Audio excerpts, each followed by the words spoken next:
Bonjour à tous, aujourd'hui je fais la troisième vidéo sur les transformations nucléaires et on enchaîne cette vidéo et la suite directe de la fusion nucléaire et cette fois-ci on va parler de la fission nucléaire et de la radioactivité. Alors vous allez voir que ces deux phénomènes sont vraiment très similaires, par contre quand même il y a une différence qui n'est pas à négliger et qu'il vous faudra connaître que ce soit en premier enseignement scientifique ou en seconde. Alors, si vous regardez à gauche ici, j'ai affaire à ce qu'on appelle la fission. La fission, qu'est-ce que c'est? Et en fait, il faut avoir dans un premier temps un isotope qui est instable. Rappelez-vous de la définition des isotopes. Et donc, un isotope instable, c'est un isotope qui va avoir un nombre de neutrons qui fait que le noyau, ici, n'est pas stable. En fait, ce noyau ne va pas exister, n'aimerait en tout cas ne pas exister, puisqu'en fait, son état, l'énergie qu'il dépense pour exister est trop importante en quelque sorte.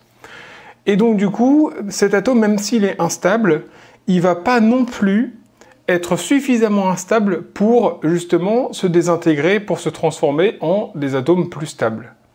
Contrairement à la radioactivité qui est sur le cas de droite ici, où vous avez un noyau vraiment instable, qu'on va appeler noyau pair, eh bien ce noyau du coup cette fois-ci est suffisamment instable pour naturellement, tout seul, se désintégrer en généralement deux noyaux, qu'on appelle des noyaux fils, souvent un gaz rare et un deuxième noyau plus lourd, généralement. Il y a toujours normalement un des deux noyaux qui est un gaz rare parce que en fait c'est un atome qui est extrêmement stable. Et donc du coup, n'oubliez pas, en fait, l'idée c'est quoi? C'est d'avoir au début une situation instable, donc un niveau d'énergie haut, et ensuite à la fin un niveau d'énergie plus bas, c'est-à-dire l'objectif c'est d'avoir dépensé le surplus d'énergie. C'est d'ailleurs grâce à ça, après, c'est cette énergie-là qu'on va récupérer pour faire fonctionner notamment nos centrales nucléaires. Donc ce phénomène a lieu tout seul, c'est un phénomène aléatoire, c'est-à-dire qu'il va avoir lieu un certain nombre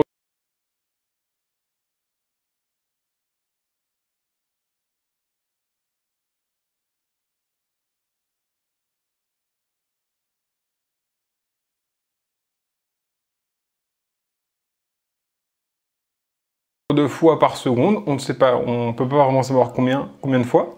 Il peut se produire dans la seconde ou il peut se produire dans les 3 secondes qui viennent. Bref, c'est un phénomène aléatoire. Et donc, j'ai une désintégration qu'on appelle spontanée. Spontanément, le noyau initial va se désintégrer. Alors, il peut aussi se désintégrer en donnant une nouvelle particule. Bref, on verra les cas concrets un petit peu après.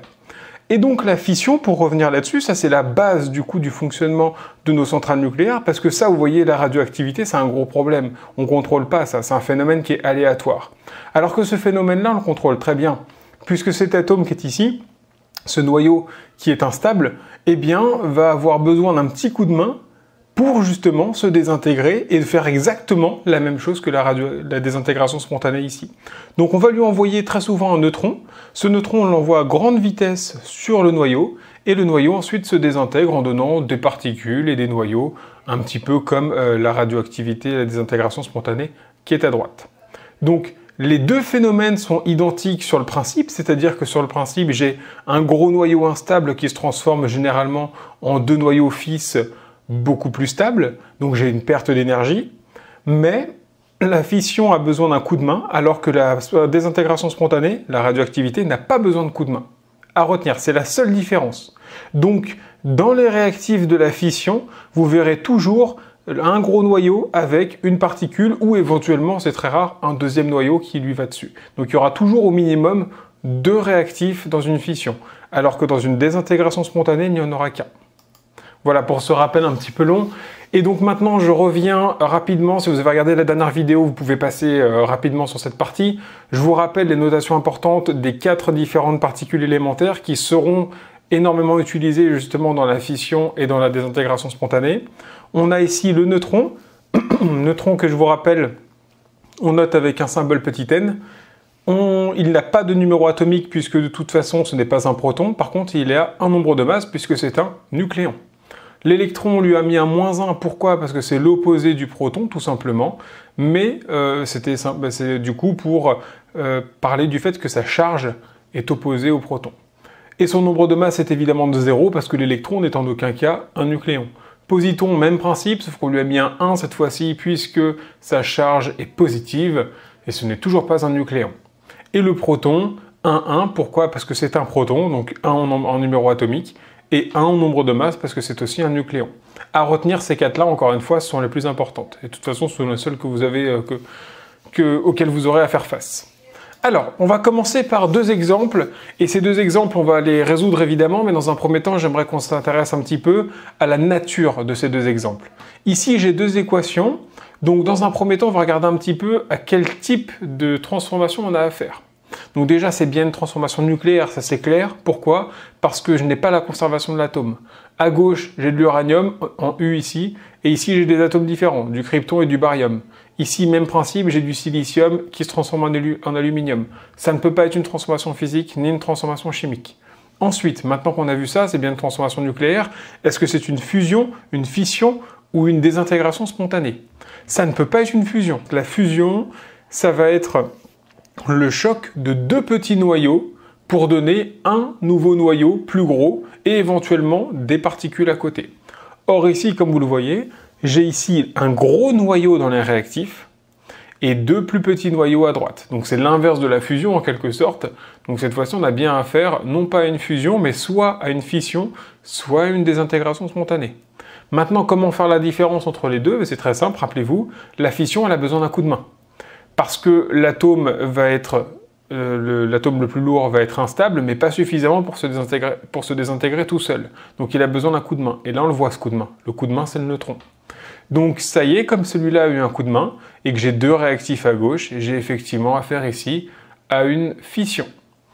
Et en bas, qu'est-ce que c'est? C'est une désintégration spontanée. Pourquoi? Parce que je remarque que le silicium n'a eu besoin de personne pour se transformer en aluminium et en quelque chose d'autre. Donc c'est bien une désintégration spontanée. Ce n'est pas non plus une fusion, de toute façon c'était clair ici, pour fusionner il faut minimum être 2 et lui est tout seul. Voilà pour ça, maintenant on va essayer de les corriger, de répondre de trouver les particules manquantes. Alors, ici, je vais peut-être un petit peu vite, on se rappelle des lois à respecter. Le numéro atomique total à gauche doit être le même que le numéro atomique total à droite. J'ai 92 protons à gauche, je dois donc avoir un numéro atomique de 92 à droite. 56 et 36, ça fait 92. Le numéro atomique à gauche est le même que le numéro atomique à droite. Donc la particule que je vais trouver ou le noyau que j'aurais pu trouver ici n'a pas de numéro atomique. Donc évidemment, ça ne peut pas être un noyau. Ça ne peut pas être un hydrogène, ça ne peut pas être un hélium, ça ne peut pas être tout ça, puisque un atome, un noyau de base, a forcément au minimum un proton. Donc là, je vais avoir une particule, c'est sûr, pas un noyau, une particule qui n'a pas de numéro atomique. Alors il n'y en a pas 36, hein. Les seules particules qui n'ont pas de numéro atomique, c'est le neutron. Donc clairement, ça va être un neutron que je vais devoir mettre ici. Maintenant, combien de neutrons? Parce que attention, on peut avoir un neutron ou 2 neutrons par exemple. Eh bien, on regarde, pour ça, on regarde le nombre de masses. 235 plus 1, ça fait 236 à gauche. À droite, j'ai 141 plus 92. 141 plus 92, ça fait 233. Donc 233 à droite alors que j'ai 236 à gauche. Il m'en manque donc 3 ici. Il me faut donc 3 neutrons. Et voilà donc pourquoi je mets 3 neutrons ici. Vous ferez attention à une chose. Si vous venez l'envie, au lieu de mettre 3 neutrons, de mettre un neutron 0,3, faites attention, ça c'est complètement faux. Ça n'existe pas, d'accord? On prend 3 fois un paquet de un neutron 0,1. Ce paquet-là n'existe pas. Ensuite, maintenant pour la deuxième équation. Alors la deuxième équation devrait être un peu plus facile. Le nombre de masses, il est de 27 à gauche et il est de 27 à droite. Bon bah génial. Donc je suis en train de chercher quelque chose ici à droite qui n'a pas de nombre de masses. Est-ce que donc ça peut être Est-ce que ça peut être un noyau? Non. Parce qu'un noyau a forcément donc un proton, on l'a dit tout à l'heure, et s'il a un proton, il a forcément un nucléon, et donc du coup il aura 1 en nombre de masses. Donc ici, je ne peux pas avoir de noyau. Donc j'aurai forcément une particule. Cette particule ne doit pas avoir de nombre de masses. Alors si on regarde, les particules sans nombre de masse sont l'électron et le positon. Alors il va falloir savoir un petit peu laquelle des particules va nous intéresser. Ici, j'ai un numéro atomique de 14. Ici, j'ai un numéro atomique de 13. Clairement, il m'en manque un ici. Donc, du coup, ça va être le positon qui est ici. Puisque 1 plus les 13 qui sont là, ça fera bien 14. Et donc, j'ai bien un positon ici. Voilà pour la correction de ces 2 premiers exemples. On va en faire quelques-uns encore pour que ce soit de plus en plus clair pour vous. Mais vous verrez donc du coup qu'il faudra bien manipuler ces notations d'électrons, neutrons, protons éventuellement et de positons, et qu'il faudra aussi penser que de temps en temps, il y aura quand même, et même très souvent, il y aura quand même des noyaux. Alors, 3 nouvelles équations, je ne vais pas en traiter non plus beaucoup plus dans cette vidéo, mais 3 qui me paraissent importantes. Les 3, comme vous pourrez le remarquer, la nature déjà, ce sont toutes des réactions de fission. Pourquoi? Parce qu'à chaque fois, j'ai une particule qui rencontre un gros noyau pour transformer en un noyau plus petit. Comme ce sont des transformations nucléaires, évidemment, et des réactions de fission. Il va falloir que je trouve à chaque fois les particules qui répondent du coup pour la stabilisation de ces équations. Alors pourquoi j'ai décidé de traiter que de la fission? Parce que vous avez pu le voir tout à l'heure, finalement quand on voit cette équation et quand on voit cette équation, on a l'impression que celle du haut est plus difficile, alors que pas spécialement, mais comme il y a plus de termes, elle paraît plus difficile. Donc j'estime qu'en fait quand on sait équilibrer la première équation, on sait aussi équilibrer la deuxième. Voilà pourquoi je préfère faire que des équations de fission ici. Alors, première équation, on regarde un petit peu, toujours pareil. Mon numéro atomique ici de 92, ici j'en ai que 90, pardon. Donc il m'en manque 2. Et ici j'ai un nombre de masse de 236, 235 plus 1, alors que là j'ai un nombre de masse de 232. Donc il me manque 2 en numéro atomique et il me manque 4 en nombre de masse. Alors là ça fait quand même beaucoup pour que ce soit une particule. Donc, comme ça fait quand même beaucoup pour être une particule, il faut que vous pensiez à, tiens, peut-être que ce serait un noyau. Ça, c'est pas impossible. Un noyau avec 2 protons et 4 en nombre de masse. Ça, finalement, ça existe. On va regarder pour ça. Bon, j'ai mis la réponse ici, mais on va regarder ici dans le tableau périodique. Y a-t-il un noyau avec 2 protons et 4 nucléons? Oui, c'est l'hélium. 2 protons, 4 nucléons. Ça marche. La réponse ici est donc un noyau d'hélium. Soit dit en passant, cette désintégration s'appelle une désintégration alpha. Ensuite, une fois qu'on a fait ça, on passe à la deuxième. Cette deuxième maintenant, on regarde un petit peu, toujours pareil, 83 en numéro atomique à gauche, 84 en numéro atomique à droite. Bon, visiblement, ici j'en ai un en trop par rapport à ici. Faites attention, de temps en temps, vous pourrez peut-être penser en vous disant « Ah mais du coup c'est plutôt une fusion parce que je passe de quelque chose de petit à quelque chose de plus gros. » Non, faites attention parce qu'en fait il va y avoir des particules qui vont être émises ici et le fait que vous voyez ici un neutron avec l'atome qui est ici doit vraiment vous faire penser à une fission et pas à une fusion parce que la fusion, rappelez-vous, c'est 2 noyaux petits au début. Vous ne pouvez pas fusionner du bismuth, pas possible, c'est beaucoup trop gros.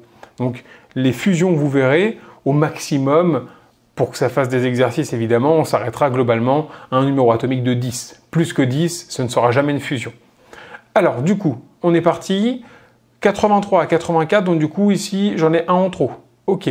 209 plus 1, 210 en nombre de masse, 210 à droite. Donc, je cherche quelque chose qui a un numéro atomique visiblement de -1 et un nombre de masse de 0. Bon, clairement, déjà, ça ne peut pas être un noyau, puisque tous les noyaux ont au minimum, on a dit, un proton et un nucléon. Donc là, je cherche 0 nucléon et -1 proton. Bon, ça nous fait penser à quoi? À l'électron. Parce que l'électron, c'est le seul qui a justement ce fameux -1. Donc c'est un électron que je cherchais. Ensuite, la deuxième. Toujours le même principe. 92 à gauche, 86 à droite. Là, ça commence à faire beaucoup l'écart 86-92. Donc visiblement, là, on va chercher un noyau déjà. Peut-être qu'il y aura une particule en plus, mais déjà, il y aura un noyau. Ensuite, 236 à gauche, 222 à droite. Donc, ça veut dire qu'il nous manque à droite 6 protons et qu'il nous manque en plus à droite, là j'ai 236, ici il va me manquer 14 nucléons. Donc, 6 protons, 14 nucléons, il va falloir qu'on se dise, tiens, il y a forcément du coup du noyau, il n'y aura pas que des particules, il n'y aura pas que des neutrons, etc. Il y aura forcément un noyau dans l'histoire. Donc on peut essayer de chercher, est-ce qu'il y a un noyau avec 6 protons et 236, ici on avait dit donc 14 nucléons. Donc on regarde pour ça. Donc 6 protons, ça c'est facile déjà. Tiens, c'est le carbone. Ah oui, mais le carbone, sa forme la plus stable, visiblement, c'est le carbone 12. Donc si je fais du carbone 12, alors là je vais avoir plusieurs possibilités. Vous inquiétez pas, en exercice, en contrôle, peu importe, vous n'aurez jamais Alors, vous pourrez éventuellement avoir une question du style donner une des possibilités, mais là ici, je vais pouvoir vous en donner plusieurs. Donc, je cherche le carbone, effectivement, puisqu'il a 6 protons. Par contre, ici, je vois qu'il n'a que 12 nucléons. Donc, si je regarde ici, si je mets du carbone avec 6... je vais le mettre là.